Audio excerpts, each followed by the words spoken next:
Hi friends, ಎಲ್ರಿಗೂ ನಮಸ್ಕಾರ.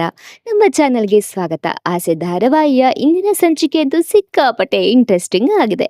ಯಾಕೆಂದ್ರೆ ಇವತ್ತು ರೋಹಿಣಿ ಇಡೀ ಕುಟುಂಬಕ್ಕೆ ಬಿಗ್ ಶಾಕ್ ಕೊಟ್ಟಿದ್ದಾಳೆ. ಅಷ್ಟೇ ಅಲ್ಲ, ರವಿ ಮತ್ತೆ ಶ್ರುತಿ ಸಂಸಾರ ಹಾಳು ಮಾಡ್ತಿರೋ ನೀತುಗೆ ಸೂರ್ಯ ಸಿಂಹ ಸ್ವಪ್ನವಾಗಿ ಎಂಟ್ರಿ ಕೊಟ್ಟಿದ್ದಾನೆ. ಇಂದಿನ ಸಂಚಿಕೆಯಲ್ಲಿ ನಡೆದ ಆ ರೋಚಕ ಟ್ವಿಸ್ಟ್ಗಳು ಏನು ಅಂತ ಈ ವಿಡಿಯೋದಲ್ಲಿ ಪೂರ್ತಿಯಾಗಿ ವಿವರವಾಗಿ ಹೇಳ್ತೀನಿ, ನೋಡೋಣ ಬನ್ನಿ. ಸಂಚಿಕೆಯ ಆರಂಭದಲ್ಲಿ ರೋಹಿಣಿ ಸೀದಾ ಮನೋಜನಿಗೆ ಆರ್ಡರ್ ಕೊಟ್ಟಿದ್ದ ಬಿಲ್ಡರ್ ಆಫೀಸ್ಗೆ ಹೋಗ್ತಾಳೆ. ಅಲ್ಲಿರೋ ಮ್ಯಾನೇಜರ್ ಹತ್ರ ಹೋಗಿ ತುಂಬಾ ಮುಗ್ಧೆಯ ತರ ನಾಟಕ ಮಾಡೋಕೆ ಶುರುನೇ ಮಾಡ್ಬಿಡ್ತಾಳೆ. ಸರ್, ದಯವಿಟ್ಟು ಆ ಆರ್ಡರ್ ನಮ್ಮ ಗಂಡನಿಗೆ ವಾಪಸ್ ಕೊಟ್ಬಿಡಿ ಸರ್. ಆ ಆರ್ಡರ್ ಕ್ಯಾನ್ಸಲ್ ಆಗಿದ್ದಕ್ಕೆ ನಮ್ಮ ಮನೆಯಲ್ಲಿ ನನ್ನನ್ನ ಆಚೆ ಹಾಕಿದ್ದಾರೆ. ಯಾರು ನನಗೆ ಸಪೋರ್ಟ್ ಮಾಡ್ತಿಲ್ಲ. ಕೋರ್ಟ್ನಲ್ಲಿ ಡಿವೋರ್ಸ್ಗೆ ಬೇರೆ ಅಪ್ಲೈ ಮಾಡಿದ್ದಾರೆ ಸರ್. ಈ ಪ್ರಪಂಚದಲ್ಲಿ ಎಲ್ರಿಗೂ ಬರೀ ದುಡ್ಡು ಅಷ್ಟೇ ಆಗ್ಬಿಟ್ಟಿದೆ ಅಂತ ಕಣ್ಣೀರು ಹಾಕ್ತಾಳೆ. ಈ ಕಡೆ ಮೀನಾ ಹೊಸ ಹೂವಿನ ಅಂಗಡಿ ಮುಂದೆ ಎಲ್ರು ಪೂಜೆ ಮಾಡೋಕೆ ರೆಡಿ ಆಗಿರ್ತಾರೆ. ಮಂಗಳಾರತಿ ತಟ್ಟೆ ಹಿಡಿದು ನಿಂತಿರುವಾಗ ಸರಿಯಾಗಿ ಅದೇ ಸಮಯಕ್ಕೆ ಅಲ್ಲಿಗೊಂದು ಭರ್ಜರಿ ಎಂಟ್ರಿ ಆಗತ್ತೆ. ದೂರದಿಂದ ಸೌಂಡ್ ಮಾಡ್ಕೊಂಡು ಬಂದು ನಿಲ್ಲೋದು ಒಂದು ದೊಡ್ಡ ಐಷಾರಾಮಿ ಬಿಳಿ ಬಣ್ಣದ ಕಾರ್. ಅಂಗಡಿ ಮುಂದೆ ಇದ್ದವರೆಲ್ಲ ಪೂಜೆ ಬಿಟ್ಟು, ಯಾರಪ್ಪ ಇದು, ಈ ತರ ಕಾರ್ನಲ್ಲಿ ಬಂದಿರೋದು, ನಮ್ಮನ್ನ ಇಷ್ಟು ಗೌರವದಿಂದ ನೋಡಕ್ಕೆ ಯಾವ ದೊಡ್ಡ ಗೆಸ್ಟ್ ಬಂದಿರ್ಬೋದು ಅಂತ ಆಶ್ಚರ್ಯದಿಂದ ಆ ಕಾರನ್ನೇ ನೋಡ್ತಾ ಇರ್ತಾರೆ. ಆದ್ರೆ ಕಾರ್ ಡೋರ್ ಓಪನ್ ಆಗಿ ಒಳಗಡೆಯಿಂದ ಕಾಲಿಗೆ ಹೈ ಹೀಲ್ಸ್ ಹಾಕೊಂಡು ಸ್ಟೈಲ್ ಆಗಿ ಇಳಿದು ಬರೋದೇ ರೋಹಿಣಿ. ಅವಳು ಆ ಲುಕ್ ನಲ್ಲಿ ಅಲ್ಲಿ ನೋಡಿದ ತಕ್ಷಣ ಇಡೀ ಫ್ಯಾಮಿಲಿಗೆ ಶಾಕ್ ಆಗ್ಬಿಡುತ್ತೆ. ಎಲ್ಲರ ಮುಖನು ಸಣ್ಣದಾಗಿ ಹೋಗತ್ತೆ. ರೋಹಿಣಿಯನ್ನು ನೋಡಿದ ತಕ್ಷಣ ಶಾಂತಿಗೆ ಕೋಪ ನೆತ್ತಿಗೆ ಏರ್ಬಿಡತ್ತೆ. ಸೀದಾ ಅವಳ ಹತ್ರ ನುಗ್ಗಿ, ಏ ಮೀನಾ, ಇವಳನ್ನ ಯಾಕೆ ನೀನು ಇಲ್ಲಿಗೆ ಕರೆದೆ? ಈ ಶುಭ ಕಾರ್ಯದಲ್ಲೂ ಇವಳ ಮುಖ ನೋಡ್ಬೇಕಾ ನಾವು ಅಂತ ಕೂಗಾಡ್ತಾಳೆ. ಅದಕ್ಕೆ ಮೀನಾ ಗಾಬರಿಯಿಂದ, ಇಲ್ಲ ಅತ್ತೆ, ನಾನಂದು ಖಂಡಿತ ಇವಳನ್ನ ಕರೆದಿಲ್ಲ, ನನಗೇನು ಗೊತ್ತೇ ಇಲ್ಲ ಅಂತಾಳೆ. ಇದಕ್ಕೆ ಸುಮ್ಮನಾಗದೆ ರವಿ ಮತ್ತೆ ಪೂಜಾ ಇಬ್ರು ರೋಹಿಣಿ ಹತ್ರ ಬಂದು, ನಿನಗೆ ಸ್ವಲ್ಪನಾದ್ರೂ ಮಾನ ಮರ್ಯಾದೆ ಇದೆಯಾ? ಮೊದಲು ನಮ್ಮ ಹಳೆ ಹೂವಿನ ಅಂಗಡಿ ದೌರ್ಜನ್ಯ ಮಾಡಿ ಎತ್ತಿಸಿದೆ, ಅಲ್ಲಿಗೆ ನಮ್ಮ ಖುಷಿ ಮಣ್ಪಾಲಾಯ್ತು. ಈಗ ಇಲ್ಲಿ ಹೊಸದಾಗಿ ಶುರು ಮಾಡ್ತಾ ಇರೋ ಈ ದೊಡ್ಡ ಅಂಗಡಿನೂ ಹಾಳು ಮಾಡೋಕೆ ಬಂದಿದೀಯ ಅಲ್ವಾ ನೀನು? ಬೇರೆ ಇನ್ನೂ ದೊಡ್ಡ ಪ್ಲಾನ್ ಮಾಡ್ಕೊಂಡು ಇಲ್ಲಿಗೆ ಬಂದಿದೀಯ ಅಂತ ನಮ್ಗೆ ಚೆನ್ನಾಗಿ ಗೊತ್ತು. ಮರ್ಯಾದೆ ಆಗಿ ಇಲ್ಲಿಂದ ತೊಲಗು ಅಂತ ಎಲ್ಲರ ಮುಂದೆ ತರಾಟೆಗೆ ತಗೋತಾರೆ. ಆದ್ರೆ ರೋಹಿಣಿ ಮಾತ್ರ ಇಷ್ಟೆಲ್ಲ ಬೈದ್ರು ಚೂರು ತಲೆ ಕೆಡ್ಸ್ಕೊಳ್ದೆ ತನ್ನ ಮುಖದಲ್ಲಿ ಆ ಕುಹಕದ ನಗುವನ್ನು ಇಟ್ಕೊಂಡು ತುಂಬಾನೇ ಕೂಲ್ ಆಗಿ ಮಾತಾಡ್ತಾಳೆ. ನೋಡಿ, ನೀವೆಲ್ಲ ಅನ್ಕೊಂಡ್ ಹಾಗೆ ನಾನೇನು ಇಲ್ಲಿಗೆ ನಿಮ್ಮ ಈ ಬಡಪಾಯಿ ಮೀನನ ಅಂಗಡಿ ಓಪನಿಂಗ್ ಸಂಭ್ರಮ ನೋಡೋಕೆ ಬಂದಿಲ್ಲ. ನನ್ನನ್ನ ಇಲ್ಲಿಗೆ ಬರೋಕೆ ಹೇಳಿದ್ದೆ ಈ ಬಿಲ್ಡರ್ಸ್ ಕಂಪನಿಯ ದೊಡ್ಡ ಮ್ಯಾನೇಜರ್ ಸರ್ ಅಂತ ಬಾಂಬ್ ಸಿಡಿಸ್ತಾಳೆ. ಇವಳು ಹೀಗೆ ಹೇಳಿದ್ದನ್ನ ಅಲ್ಲೇ ಬಿಲ್ಡರ್ ಕಂಪನಿ ಮ್ಯಾನೇಜರ್ ಕಾರಿಂದ ಹಿಡಿದು ಕೂಡ ಬರ್ತಾರೆ. ಪೂಜೆ ಎಲ್ಲ ಮುಗಿದ್ಮೇಲೆ ಮ್ಯಾನೇಜರ್ ನೇರವಾಗಿ ಮನೋಜ್ ಹತ್ರ ಕರೀತಾರೆ.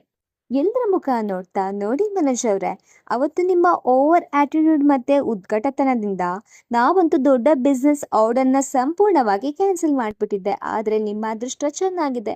ನಿಮ್ಮ ಹೆಂಡತಿ ರೋಹಿಣಿ ನನ್ನ ಆಫೀಸ್ಗೆ ಬಂದು ನನಗೋಸ್ಕರ ಕಣ್ಣೀರು ಹಾಕಿ ನಿಮ್ಮ ಇಡೀ ಫ್ಯಾಮಿಲಿ ಕಷ್ಟಗಳನ್ನ ಹೇಳಿ ತುಂಬಾ ಬೇಡ್ಕೊಂಡ್ರು. ಇವತ್ತಿನ ಕಾಲದಲ್ಲಿ ಗಂಡನ ಏಳಿಗೆಗಾಗಿ ಇಷ್ಟೊಂದು ಕಷ್ಟಪಟ್ಟ ಬಂದು ಕಣ್ಣೀರು ಹಾಕೋ ಹೆಂಡತಿಗೆ ನೀ ಸಿಗೋಕೆ ನೀವು ಪೂರ್ವ ಜನ್ಮದಲ್ಲಿ ಪುಣ್ಯ ಮಾಡಿರ್ಬೇಕು ಮನೋಜ್.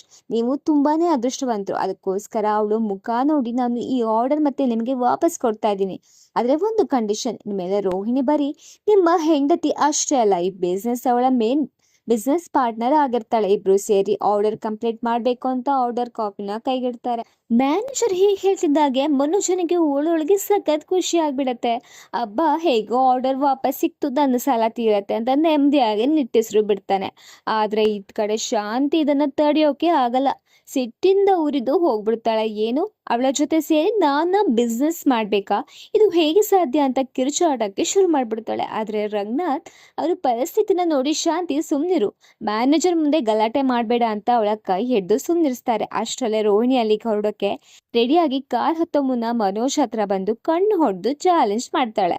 ನೋಡು ಮನೋಜ್, ನಾನು ಬರೀ ನಿನ್ನ ಆಫೀಸ್ ಬಿಸ್ನೆಸ್ ಪಾರ್ಟ್ನರ್ ಅಷ್ಟೇ ಅಲ್ಲ, ಯಾವತ್ತಿದ್ರು ನಾನು ನಿನ್ನ ನಿಜವಾದ ಲೈಫ್ ಪಾರ್ಟ್ನರ್. ಅದನ್ನ ಈ ಮನೆಯಲ್ಲಿ ಯಾರಿಂದನೂ ಯಾವ ಕಾಲಕ್ಕೂ ಬದಲಾಯಿಸಕ್ಕೆ ಆಗಲ್ಲ ಅಂತ ಎಲ್ಲರ ಮುಖಕ್ಕೆ ಹೊಡೆದ ಹಾಗೆ ಹೇಳಿ ಜೋರಾಗಿ ನಗ್ತ ಕಾರ್ ಹತ್ತಿ ಹೊರಟೋಗ್ತಾಳೆ. ಅವಳು ಹೋದ್ಮೇಲೆ ಶಾಂತಿ ಕೋಪದಿಂದ ಮನೋಜನಿಗೆ ತರಾಟೆ ತಗೋತಾಳೆ. ನಿನಗೆ ಬುದ್ಧಿ ಇದೆಯಾ ಮನೋಜ್? ಇಷ್ಟೆಲ್ಲ ಆದ್ರೂ ಆ ರಾಕ್ಷಸಿ ಜೊತೆ ಬಿಸ್ನೆಸ್ ಮಾಡ್ತೀಯಾ ಅಂದಾಗ ಮನೋಜ್ ಅಸಹಾಯಕತೆಯಿಂದ, ಅಮ್ಮ ಪ್ಲೀಸ್ ಅರ್ಥ ಮಾಡ್ಕೊ, ನನಗೆ ಮಾರ್ಕೆಟ್ ಅಲ್ಲಿ ಕೋಟ್ಯಾಂತರ ರೂಪಾಯಿ ಸಾಲ ಇದೆ. ಇವಾಗ ನನಗೆ ಈ ಬಿಸ್ನೆಸ್ ದುಡ್ಡು ಮುಖ್ಯ, ಅವಳು ಏನಾದರೂ ಮಾಡ್ಕೊಳ್ಳಿ, ಸದ್ಯಕ್ಕೆ ಬಿಸ್ನೆಸ್ ನನಗೆ ಬೇಕೇ ಬೇಕು ಅಂತ ಹಠ ಮಾಡ್ತಾರೆ. ನಮ್ಮ ಮಾತನ್ನ ಕೇಳಿ ಇಡೀ ಕುಟುಂಬಕ್ಕೆ ಏನ್ ಮಾಡ್ಬೇಕು ಅಂತ ತೋಚದೆ ಶಾಕ್ನಲ್ಲಿ ನಿಂತಿರ್ತಾರೆ. ನಿಮ್ಮ ಹೆಂಡತಿ ರೋಹಿಣಿ ನಿಮಗೋಸ್ಕರ ಬಂದು ಕಣ್ಣೀರು ಹಾಕಿ ಮಾತಾಡಿದ್ರು. ನಿಮ್ಮ ಫ್ಯಾಮಿಲಿ ಪ್ರಾಬ್ಲಮ್ ಎಲ್ಲ ಹೇಳಿದ್ರು. ಈ ತರ ಹೆಂಡತಿ ಸಿಗೋಕೆ ನೀವು ಪುಣ್ಯ ಮಾಡಿರ್ಬೇಕ್ರಿ. ಅದಕ್ಕೆ ಇನ್ಮೇಲೆ ರೋಹಿಣಿ ನಿಮ್ಮ ಬಿಸ್ನೆಸ್ ಪಾರ್ಟ್ನರ್ ಆಗಿರ್ತಾರೆ. ಅವ್ರ ಜೊತೆ ಸೇರಿ ಈ ಆರ್ಡರ್ ಕಂಪ್ಲೀಟ್ ಮಾಡಿ ಅಂತ ಆರ್ಡರ್ ವಾಪಸ್ ಕೊಡ್ತಾರೆ. ಮನೋಜನಿಗೆ ಒಳೊಳಗೆ ಖುಷಿ ಆದ್ರೂ ಶಾಂತಿಗೆ ತಡ್ಕೊಳಕ್ಕೆ ಆಗಲ್ಲ. ರೋಹಿಣಿಗೆ ಹೋಗುವಾಗ, ನಾನು ಬರೀ ಬಿಸ್ನೆಸ್ ಪಾರ್ಟ್ನರ್ ಅಷ್ಟೇ ಅಲ್ಲ ಮನೋಜ್, ಯಾವಾಗ್ಲೂ ನಾನೇ ನಿಮ್ಮ ಲೈಫ್ ಪಾರ್ಟ್ನರ್ ಅಂತ ಚಾಲೆಂಜ್ ಮಾಡಿ ಅಲ್ಲಿಂದ ನಗ್ತಾ ಹೊರಡ್ತಾಳೆ. ಈ ಕಡೆ ರವಿ ಮತ್ತೆ ಶ್ರುತಿ ಸಂಸಾರ ಹಾಳಾಗೋದಕ್ಕೆ ಕಾರಣ ಆಗಿರೋ ನೀತು ರೆಸ್ಟೋರೆಂಟ್ಗೆ ಸೂರ್ಯ ಮತ್ತೆ ಚೇತನ್ ಕೋಪದಿಂದ ನುಗ್ತಾರೆ.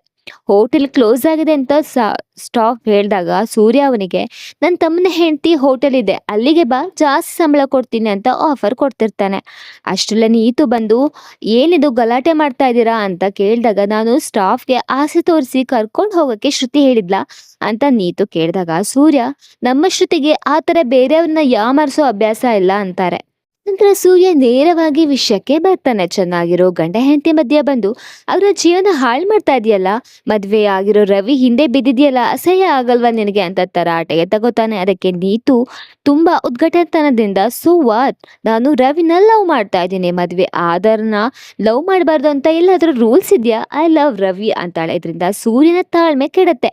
ನಿನಗೆ 2 ದಿನ ಟೈಮ್ ಕೊಡ್ತೀನಿ, ಮರ್ಯಾದೆಯಾಗಿ ಸೋಷಿಯಲ್ ಮೀಡಿಯಾದಲ್ಲಿ ವಿಡಿಯೋ ಮಾಡಿ ಶ್ರುತಿ ಹತ್ರ ಕ್ಷಮೆ ಕೇಳಬೇಕು. ನಾನು ರವಿನ ಲವ್ ಮಾಡ್ತಿಲ್ಲ, ಅದೆಲ್ಲ ಸುಳ್ಳು ಅಂತ ಇಂಟರ್ನೆಟ್ಟಲ್ಲಿ ಹಾಕಬೇಕು, ಇಲ್ಲ ಅಂದ್ರೆ ನಿನ್ನ ಹೋಟೆಲ್ ಇಲ್ಲಿ ಇರೋದಿಲ್ಲ, ಇರೋ ಜಾಗದಿಂದ ನಿನ್ನ ಗಾಯಬ್ ಮಾಡಿಬಿಡ್ತೇನೆ ಅಂತ ಖಡಕ್ ಆಗಿ ವಾರ್ನಿಂಗ್ ಕೊಟ್ಟು ಬರ್ತಾನೆ ಸೂರ್ಯ.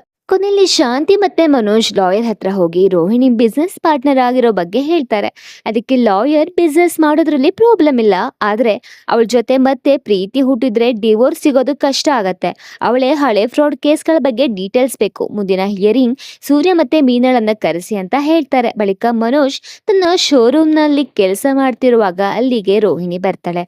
ಆದ್ರೆ ಪ್ರತಿ ಸಲ ಸೀರೆ ಉಡ್ತಿದ್ದ ರೋಹಿಣಿ ಇವತ್ತು ವೆಸ್ಟರ್ನ್ ಡ್ರೆಸ್ ಹಾಕೊಂಡು ಸಿಕ್ಕಾಪಟ್ಟೆ ಮಾಡರ್ನ್ ಆಗಿ ಎಂಟ್ರಿ ಕೊಡ್ತಾಳೆ. ಅವಳ ಲುಕ್ ನೋಡಿ ಮನೋಜ್ಗೆ ಶಾಕ್ ಆಗ್ಬಿಡುತ್ತೆ.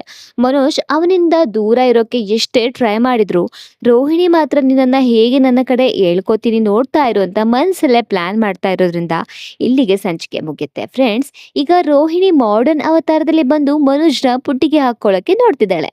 ಮನೋಜ್ನ ಸಾಲ ತೀರ್ಸೋಕೆ ಅವಳ ಜೊತೆ ಬಿಸ್ನೆಸ್ ಮಾಡ್ತಾನ ಅಥವಾ ಅವಳ ಜಾಲಕ್ಕೆ ಬೀಳ್ತಾನ? ಇತ್ತ ಸೂರ್ಯ ಕೊಟ್ಟ ವಾರ್ನಿಂಗ್ಗೆ ನೀತು ಹೆದರಿ ಶ್ರುತಿ ಹತ್ರ ಕ್ಷಮೆ ಕೇಳ್ತಾಳ. ನಿಮ್ಗೇನು ಅನ್ಸುತ್ತೆ ಕೆಳಗೆ ಕಮೆಂಟ್ ಮಾಡಿ ತಿಳಿಸಿ. ಈ ವಿಡಿಯೋ ಇಷ್ಟ ಆಗಿದೆ ಲೈಕ್ ಮಾಡಿ, ಶೇರ್ ಮಾಡಿ, ಚಾನಲ್ ಸಬ್ಸ್ಕ್ರೈಬ್ ಮಾಡೋದನ್ನ ಮರಿಬೇಡಿ. ಹಾಗೆ ಆಸೆ ಸೀರಿಯಲ್ ಯಾವ ಥರ ಬರ್ತಾ ಇದೆ ಅಂತ ಕಮೆಂಟ್ ಬಾಕ್ಸ್ನಲ್ಲಿ ತಿಳಿಸಿ.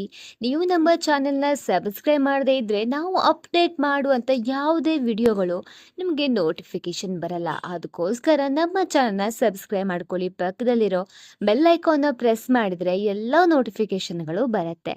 ಸರಿ, ಹಾಗೆ ಈ ವಿಡಿಯೋ ತುಂಬ ಒಳ್ಳೆ ರೀಚ್ ಆಗಬೇಕು ಅಂದರೆ ದಯವಿಟ್ಟು ಹೈ ಬಟನ್ನ ಕೊಟ್ಟು ನಮಗೆ ಪ್ರೋತ್ಸಾಹಿಸಿ.